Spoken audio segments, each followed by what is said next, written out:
ఆంధ్రప్రదేశ్ శ్రీకాళహస్తిలోని సువర్ణముఖి నదికి కొత్త నీరు వర్షాల స్ఫూర్తితో మళ్లీ జీవం ప్రసరించింది. శ్రీకాళహస్తి గత కొన్ని రోజులుగా కురుస్తున్న వర్షాలతో సువర్ణముఖి నదికి మళ్లీ జీవం లభించింది. ఎగువ ప్రాంతాల్లో నిరంతర వర్షపాతం కారణంగా వర్షపు నీరు వేగంగా దిగువ ప్రాంతాలకు చేరుతుండటంతో సువర్ణముఖి నది జలకలతో కళకళలాడుతోంది. కొద్ది రోజుల క్రితం వరకు మురుగునీటితో, ఆకుపచ్చ పూతతో, కొట్టుకుపోయిన దుర్వాసనతో నిండిపోయిన ఈ నది ఇప్పుడు కొత్త నీటి ప్రవాహంతో అందాన్ని తిరిగి పొందింది. శ్రీకాళహస్తీశ్వరాలయ పరిసర ప్రాంతాల్లో ప్రవహించే సువర్ణముఖి నది ఆధ్యాత్మికంగా ఎంతో ప్రాధాన్యమున్న ఈ ప్రాంతానికి సరికొత్త ఉత్సాహాన్ని తెచ్చింది.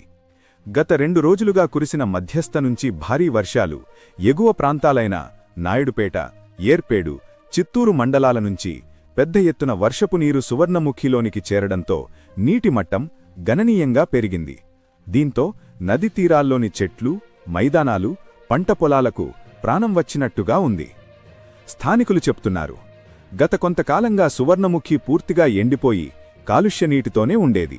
ఇప్పుడు వర్షాలు రావటంతో మళ్లీ పాత అందాన్ని తిరిగి పొందింది అని శ్రీకాళహస్తి పట్టణానికి చెందిన భక్తులు ఆనందం వ్యక్తం చేశారు.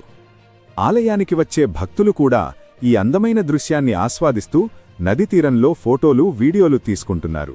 భక్తులు, పర్యాటకులు, స్థానికులు ఇలా అందరూ కలిసి ఈ నదీ దృశ్యాన్ని చూసి మంత్రముగ్ధులవుతున్నారు. పర్యావరణవేత్తలు చెప్తున్నారు, సువర్ణముఖి నది వంటి సహజ జలవనరులను పరిరక్షించడం అత్యంత అవసరం.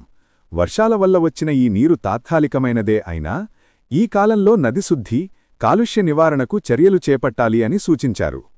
మొత్తంమీద దీర్ఘకాలం తర్వాత సువర్ణముఖి నది మళ్లీ తన అసలు అందాన్ని తిరిగి పొందింది.